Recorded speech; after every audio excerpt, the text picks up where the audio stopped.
Welcome back to Golden Rule Radio, your weekly recap of the precious metals markets and the news that moves the markets. And in this exciting market-moving news week, we are right back to where we started prior to the Soleimani assassination back on first week of January, I believe January 6th, if I'm not mistaken. And despite the jumps up in gold to some technical levels, as I always say, news moves the market, but it doesn't determine the direction of the market. We're right back to where we started. So we'll look at the charts here in one quick second. But first, I got to throw it over to Eric. Eric, with Tory being out today, do you have any geopolitical news for us? Well, besides the Iran stuff, you had, Trump signed phase one of the China trade deal today. Market didn't really react. One thing I would like to point out, not necessarily geopolitically, but we did hit over 253 trillion in global debt this year. Just past that benchmark. Fantastic. And the article I read, I don't remember if it was Market Watch or what, but it said expected to go much higher in 2020, which is kind of funny when you watch these 2020 debates and President Trump's plans going forward. I don't think there's any way that it doesn't go up quite a bit more in 2020. So the emperor keeps ripping more and more clothes off, and we're all pretending that everything is fine. That's right. With that being said, gold up about, 50-60% now from the bottom a number of years ago. Mm-hmm. So, and we did come into that 1,600 mark, and that does matter because we mentioned this last week.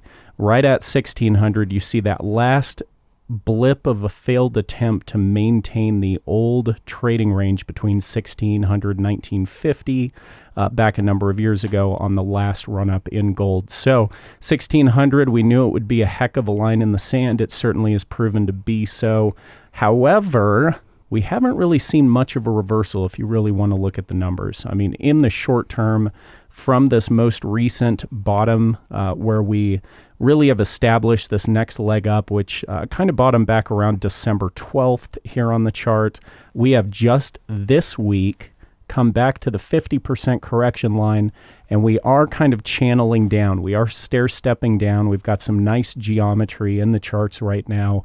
So I actually would expect us to possibly hold that channel, which means over the next week, we should see gold trail down maybe into the 1530s, possibly high 1520s if it holds within that channel. Now, if it doesn't and we push back up, we would still have to retest that first left shoulder at around 1590 and then ultimately 1611 again. So with the leverage you can see at a price like 1600, just because of all the action we had there previously in years past, I would be hard-pressed to believe we're pushing to higher ground in the immediate future. I would very much like to see a pullback here. In fact, we talked about that in our company office meeting yesterday. Just the expectation that we could see some lower prices coming over the next month or two.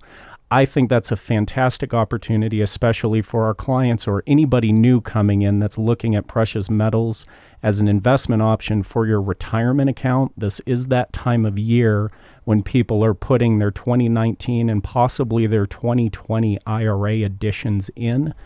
This is a time of year we have a lot of clients bringing a few $1,000s into the metals market. So doing something here through January, February, March, if we see the price of gold trail down, maybe back down into the lower 1500s or possibly even like say 1485 would be a really good entry point on gold. And if we have a big full correction here, we still haven't had one. I mean, ultimately 1385. Support, or excuse me, in this case, resistance, the old time resistance of 1385 now becomes a support level we haven't even touched yet. So you could see a fair bit of volatility in the metals price on the way down, which would be a completely reasonable and very bullish correction. Don't get me wrong on this. A downward movement in gold would be incredibly bullish, kind of clean out the pipes, so to speak, and get ready for that next leg up. And that would definitely be my preference. Yeah, that's right. I'd like to point out a few things too, because I was actually discussing our, that 1600 resistance top we've got with a client recently. And he said, well, Eric, we broke through that 1600 resistance. We hit 1610 on the night that, Iran was firing missiles over into Iraq at the U.S. bases. And Miles, I know you're adamant, but when you're talking about these support numbers and these resistance numbers, you're looking for a close above or below that number to be valid. Is that correct? Often, yes, or what I'm looking for is it to establish movement above or below. So, yes, we did have a candle break intraday up above 1600 to 1611. It did come back down. Now, getting up to 1611 does matter, but for me, it's about staying there. Right. You know, I'd like to see a couple candles, a couple days close between, say, 1605 and 1635, Right. you know, where we're establishing a new rung on the ladder on the way up to where, you know, we've got a solid foothold there. And really, we've just tested the water. So, yes, it absolutely does matter. In the long run, it matters because any of those standing orders that were at that price, any standing sell orders at that price are now gone. They were filled. So only new business that's placed since the last time we hit that price is what's going to be standing between where gold is now and where it's going if it establishes higher prices in the 1700s. So it does matter because it takes out the front line. Yep. The other thing I'd like to touch on just before we move on to the white metals, you mentioned IRAs. It's IRA season. There's actually been multiple rule changes within the IRAs that will affect you if you're opening new ones, Roth or traditional, or that might actually have an effect on you with your current IRAs. So you want to chat about that? Go ahead and give one of our advisors a call. We'll fill you in on the wonderful new government rules. Sure. I'm glad you bring that up because it does matter, especially if you're nearing or at the age where you're at the required minimum distribution age. That's right. Where there have been some changes there that can affect whether or not you're required to take money out this year. So if you're a client of ours and have an IRA with us, give your advisor at ICA a call. And there's a big effect on those of you who are planning on leaving your IRA as an inheritance to your loved ones. There's been some changes there as well. So moving into silver, Miles, we had, a little choppiness in silver. We had the bounce, obviously, with gold on the Iran tensions, kind of settled back down and looks to be back above $18 as we record today on Wednesday. What do you see and develop in the silver charts? Yeah, silver, at least over the last couple months, is still putting in, for the most part, lower highs and lower lows. Now, like you said, we did have a pretty good bump here at the end of 2019, beginning of 2020, but we're still well away from the pricing we need, $20 plus, to be putting in even recent highs from 2019, let alone going back to the last high in the middle of 2016. So silver has a ways to go. I've had this conversation a lot lately, and I think it comes down to two very important things because, we've been pushing silver very hard for a year and a half and continue to do so. And here in a second, when we look at platinum, we'll start to understand why. But there's one very important thing I want to point out that Tori mentioned on the show a couple weeks ago, and that is the overall buying of gold worldwide compared to the buying of gold here in the United States. So in 2018 was the highest amount of gold purchased in any year in history until 2019. So back-to-back years, 2019 beat 2018, and 2018 had already beaten every year prior. Right. So on a global scale, gold is getting sold at a more rampant pace than ever in history. However, in 2019, the U.S. Mint sold fewer gold coins than any other year in history. So where's the disconnect there? It's that the American public, and we'll see this when we look at the Dow Jones here in a second too, the American public aren't playing the game yet. The rest of the world is.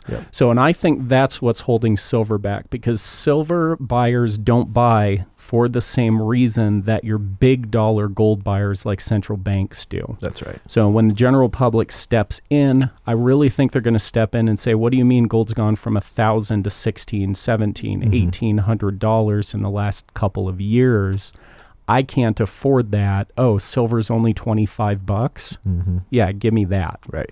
So that's what we're looking for in the silver market is for the general public to jump in, and that's going to require some type of external catalyst like a turn down in the equities market. And we saw this back in like the 2009, 10, 11. Silver went from 15 to 50 in 9 months. Right. Yep. So it all happened quick. It all happened at once, and you just want to make sure you're setting yourself up on the right side of that. And even, currently, if you look back at 2007, Miles, correct me if I'm wrong, but Back in 2007, the equities market, the housing market, everything was still rallying, but gold and silver started to kind of pick up the pace while nobody was watching, kind of reminiscent of 2019. You have the stock market continue to put in these all-time highs. Quietly, gold was up almost 20%, silver was up, 16% or so. So it's quietly moving up. And, if we have that real flaw in the market, that crack that breaks everything, we have a market crash or this election doesn't go the way investors hope it does, that's when you'll start to see things really start to run rampant. And the U.S. investor will have to pay attention at that point in time. Yeah, it's just not getting the fanfare it yet deserves and will. Yep. You mentioned platinum, Miles. We all know if you've been watching palladium that it is just taking off. It just continues to run and run and run. Platinum starting to get a little bit of traction here. We busted over $1,000 an ounce earlier this week, and I think we've had another good run up today. On a long-term basis, what are you seeing develop in platinum? Yeah, and platinum is where you're starting to see that disconnect kind of come back together, where silver buyers are not quite in the market yet. Platinum being a global industrial metal first and foremost, that's its purpose. We are starting to see platinum move. So with palladium pushing 2,200 now, platinum is solidly over $1,000 as of today, and it has actually beat its 2019 highs, which silver is still quite a bit below, and it is pushing against those 2017, 2018 highs. So granted, its 2016 highs are quite a ways away also, but it's $150 from here, and we're scraping at those, which is 10% away, versus silver that's still $6-7 away from some of those highs around $24, $25. So platinum is starting to show that it's going to play catch up as it's been doing now, really through 2019. And I think platinum could have a very strong year this year. And with, you mentioned with gold that we've got the huge resistance point at about 1,600 and it's got room to run. With platinum, do you have a real resistance level that if we break through it should have some easy room to gain up? Yeah, I'd actually argue we're right there. I mean, those are those 2017, 2018 highs, which we had, 4 bounces against before it finally ended up breaking down through 2018 and then has started coming up since the end of 2018 into now. So we're right there as of today. Some of those mid-1,000 levels.